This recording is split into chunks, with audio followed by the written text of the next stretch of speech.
Hello and welcome to game changers. मेरा नाम है आकाश और बात करेंगे उस वायरल कमेंट की जो कि सोशल मीडिया पर बहुत ज्यादा वायरल भी हुआ और कहीं ना कहीं लोगों के बीच सवाल भी होने लग गया कि एक कॉन्वर्सेशन अलग से हो गई कि यार ये जो इमोशंस होते हैं उनका भाई आईपीएल में या किसी भी और बिजनेस में for that matter, IPL is a business, everyone knows this. Franchise अगर इन्वेस्टमेंट कर रही होती है तो उससे आपको रिटर्न में भी कुछ चाहिए होता है। एंड द मोमेंट आपकी जो इन्वेस्टमेंट है वो ब्लंडर हो जाती है, आप उसे हल्के में निकालने की कोशिश करते हैं। तो ये पूरा जो कॉन्सेप्ट है वो डेविड वार्नर ने बड़े ब्रीफ तरीके से, आप कह दीजिए बड़े ही एक 3 लाइन के कमेंट से वहां पर एक्सप्लेन कर दिया कि आईपीएल ऑक्शन डायनेमिक्स किस तरीके से काम करते हैं। फ्रेंचाइजी कभी कभार, मतलब आईपीएल ऑक्शन डायनेमिक्स इस तरीके होते हैं, कभी कभार आप किसी खिलाड़ी को के लिए आउटबिड कर जाते हो और जब वो खिलाड़ी थोड़ा सा आउट ऑफ फॉर्म होता है तो फ्रेंचाइजी बस अपने समय का वेट कर रही होती है कि भाई कोई राइट अपॉर्चुनिटी आए और वहां पर हम अपना एक जो हमसे गलती हो गई उसको वहां पर सुधार लें। तो उसमें कोई इमोशंस की ना स्कोप होती है, ना कोई इमोशंस की जरूरत होती है। उनका एक फ्रेंचाइजी का, क्योंकि उन्होंने पार्थ जिंदल साहब जो कि दिल्ली कैपिटल्स के आप कह सकते को ओनर, उन्होंने वहां पर जब एक कमेंट किया, जब कुलदीप को उन्होंने मतलब कह सकते हैं वो ट्रेड ऑफ करके आपने ऋषभ पंत को वहां पर उनकी सर्विसेज एक्वायर कर ली अपनी टीम के लिए, ये वहां पर पार्थ जिंदल साहब का आप कह सकते हैं ट्वीट था। तो उसमें वहां पर मेंशन था कि यार dear Kuldeep, thank you for your services over the last 5 years, you have been a core part of our team and you will be sorely missed. ये होती है मतलब एज इन की डेविड वार्नर ने कहा ठीक है यार ये अच्छी खासी फॉर्मेलिटीज हैं। एंड उसके अलावा उन्होंने ऋषभ पंत के लिए जो कुछ कहा आगे कि यार उन्होंने कहा कि Rishabh, Kiran and I are, मतलब we are both happy and I hope to have you back at the DC. मतलब उन्होंने साफ सीधा ये कहा, ऋषभ पंत को भी वहां पर मोर देन वेलकम करा, hope you can find your best form back in Delhi. तो ये उन्होंने वहां पर इस तरीके से कोट करते हुए ऋषभ को वेलकम करा और कुलदीप को कहा कि thank you so much for your services. इस ट्वीट पर पहला कमेंट जो सबसे वायरल कमेंट आता है वो होता है डेविड वार्नर का। एक कमेंट तो उन्होंने साफ सीधा बस इमोजीज हंसते हुए वहां पर लिटरली लाफिंग दिस,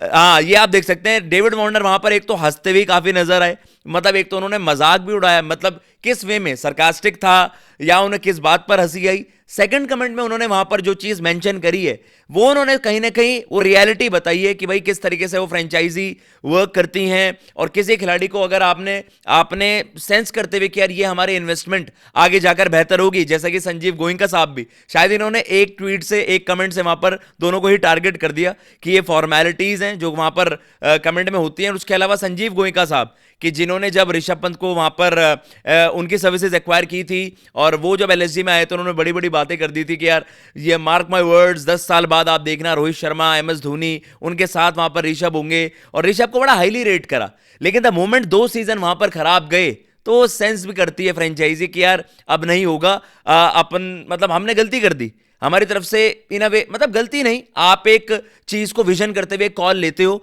लेकिन जरूरी नहीं है हर बार वो वर्क करे, हर बार वो सही साबित हो, और ऋषभ वाली कॉल एलएसजी के लिए सही साबित नहीं हुई। तो इट्स टाइम कि यार उन्होंने सेंस करा कि एक बेटर अपॉर्चुनिटी हमारे पास आए तो हम वहां पर ट्रेड ऑफ कर पाए। तो वहां पर डेविड वार्नर ने इसी तरीके से ब्रीफ करते हुए यही चीज समझाई कि ये एक ब्रूटल रियलिटी है आईपीएल की, it was always going to happen. उन्होंने कहा ये होने ही वाला था, मतलब उन्होंने शायद ये कहा कि ऋषभ को निकालने ही जाने वाला था एलएसजी से, या फिर वो शायद कुलदीप को वहां पर उनको उस तरीके से टारगेट कर रहे हो। बट आई थिंक इसमें ज्यादा जो एम्फसाइज है उन्होंने ऋषभ एग्जिट को लेकर करा जो एलएसजी से वहां पर हुआ, ट्रेड वहां पर हुआ, उनका ये हमेशा से ही होने वाला था। Auction can get out of hand, कि ऑक्शन भाई आपके कभी कभार आपके हाथों से निकल जाता है। And if there is a dip in form and one owner wants to get rid of you while the other wanted you, what was unfortunately outbid. तो कहीं ना कहीं ये है कि ये तो आईपीएल ऑक्शन में होते ही है कि कभी कभार आपके हाथों से चीजें निकल जाती हैं, आप कैरेड अवे हो जाते हो, ज्यादा बिल्ड आप कर देते हो, लेकिन फिर अपॉर्चुनिटी कम बन पाती है जब कोई किसी खिलाड़ी के लिए कोई और फ्रेंचाइजी वहां पर कंपीट कर रही थी लेकिन अनफॉर्चुनेटली उन्हें आउटबिड कर दिया, उनके पर्स में उतने पैसे नहीं थे, या फिर उस स्पेसिफिक प्लेयर के लिए जब आपने होता ना कि जब आप अपनी ऑक्शन स्ट्रेटेजीज बनाते हो कि इस खिलाड़ी के लिए हमने 20 करोड़ सेव कर रखा है, इस खिलाड़ी के लिए हमने 25 करोड़ सेव कर रखा है, जो कि गोयनका साहब ने पहले भी कहा था जब ऋषभ को एलएसजी में लाए थे, उन्होंने कहा था हमने 25 से 27 करोड़ ऋषभ के लिए रखे हुए थे। लेकिन अब जब अपॉर्चुनिटी आई कि भाई उन्होंने आखिरी जो लाइन है, एक मुहावरा भाई अंग्रेजी में कि ऑलवेज बाइड योर टाइम, कि आप मतलब बड़े काम तरीके से आप बस वेट करिए, आपकी अपॉर्चुनिटी आएगी। और दिल्ली कैपिटल्स के पास वो अपॉर्चुनिटी आई, वहां पर उन्होंने कोऑनर्स का भी एक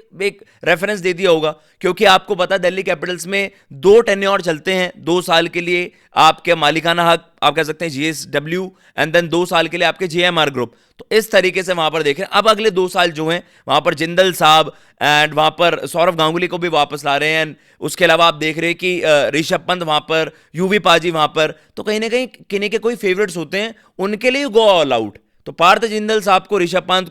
पंत को वहां पर रखना ही था, एंड उसके अलावा गोयंका साहब को यार अब यही था कि इन अ वे पीछे छुटाना ही था आपको। You have to look forward, अगर ऋषभ पंत से नहीं हुआ तो हमें शायद उस वैल्यू में आपको कुछ बेहतर मिल जाए। अब इवेंचुअली तो जो 27 करोड़ रुपए की वैल्यू थी वहां पर ऋषभ पंत की, उनको तो वहां पर 15 करोड़ में वहां पर ट्रेड ऑफ कराया ना, जो कि एक अच्छा खासा पे कट है। तो वहां पर एलएसजी के पर्स में कितने पैसे हो जाएंगे, एक तो ये वाले पैसे 12 करोड़ रुपए, प्लस जो कुलदीप का सम है जो 13.5 करोड़ से, तो करीबन 13.5 करोड़, 13.75 इस तरीके से आपको वहां पर पैसे मिल जाएंगे। ये वो ग्राफिक है जिसके जरिए एक यूजर ने बिल्कुल सही कहा कि वार्नर इज राइट। उन्होंने सारे जो आईपीएल हिस्ट्री के कुछ सबसे बड़ी बिड्स हैं, सबसे हाईएस्ट बिड्स जो लगी हैं जिन खिलाड़ियों पर, उनका बताया कि भाई सब्सिक्वेंट ओरिजिनल प्राइस उनका ये था, लेकिन जब वो खिलाड़ी उस फ्रेंचाइजी से दूसरी फ्रेंचाइजी में गया तो कितना ज्यादा प्राइस रिडक्शन हुआ। ये आप देख सकते हैं, ऋषभ पंत 27 करोड़ से सीधा 15 करोड़ रुपए, 12 करोड़ रुपए का वहां पर रिडक्शन, 44.4% का डिप वहां पर। मिचेल स्टार्क 24 करोड़ 75 लाख रुपए में केकेआर ने बाई करे थे 2024 में, लेकिन वही है कि भाई जब उन्होंने सेंस करा कि अब हमें अपना केकेआर को अपने बाकी खिलाड़ियों को भी टारगेट करना था, तो आपको लगा यार इसमें तो मिचेल स्टार्क को आपको रिलीज करना होगा। वहां पर 11.75 में वहां पर उनके लिए मिचेल स्टार्क, मतलब ऑब्वियसली वहां पर 13 करोड़ का डिप आया, 52.5% का रिडक्शन उनके प्राइस में। वेंकटेश अय्यर 23.75 से 7 करोड़, मतलब 70.5 करोड़। ये केकेआर ने कुछ ज्यादा ही बिड्स वहां पर उन पर लगा दी थी, लेकिन जब फ्रेंचाइजी ने सेंस करा कि नहीं ये ज्यादा है, तो आपने फिर उनको वहां पर ट्रेड ऑफ कर दिया। सैम करन 18.50 करोड़ रुपए, वो आप देख रहे हैं कि 16 करोड़ 10 लाख रुपए का वहां पर उनका रिडक्शन हुआ उनके प्राइस में, जब वो पंजाब किंग्स से 2023 से फिर सीएसके में हमने देखा उनको 2 करोड़ 40 लाख रुपए में मैच खरीदा गया था। कैमरन ग्रीन 17.50 से लेकर वो सीधे 3.5 करोड़ पर आ गए थे आरसीबी में, तो वो चीज है। उसके अलावा बेन स्टोक्स है 16.25, एंड देन आपके 2.5 करोड़ रुपए में आपको वहां पर राइजिंग पुणे सुपर जायंट्स में वहां पर रखा गया था। एंड यूवी पाजी 16 करोड़ से 7 करोड़ रुपए, इसमें भी 56% का आपका डिप आया उनके प्राइस रिडक्शन में। ग्लेन मैक्सवेल 14 करोड़ 25 लाख रुपए से 4 करोड़ 20 लाख रुपए। ये भाई इस तरीके से ऑक्शन डायनामिक्स होती हैं जब भी फ्रेंचाइजी को सेंस होता है कि नहीं यार ये इन्वेस्टमेंट ज्यादा हो गई है, अभी आपको बाकी ग्रुप भी तैयार करना है, अनफॉर्चुनेटली आपको उस खिलाड़ी को रिलीज करना होता है और आप अपने पास पैसे प्रिजर्व कर लेते हैं। This is how business works और this is how IPL works, किसी भी तरीके से कह सकते हैं। आईपीएल है तो एक बिजनेस ही, और डेविड वार्नर ने सही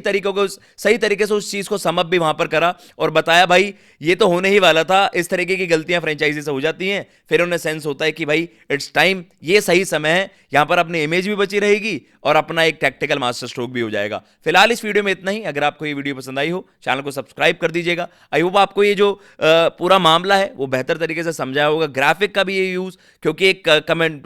कमेंट में वहां पर ट्विटर यूजर ने इस चीज को ब्रीफ करा हुआ था, तो ये काफी हेल्पफुल था। तो आप भी बताइएगा आप किस तरीके से देख रहे हैं कि ये जो होते हैं कि एक dark side of the IPL या ऑक्शन की डायनामिक्स किस तरीके से वहां पर समझाई डेविड वार्नर ने, किस तरीके से आपको ये वीडियो लगी, कमेंट बॉक्स में जरूर बताइएगा। जय हिंद, जय भारत।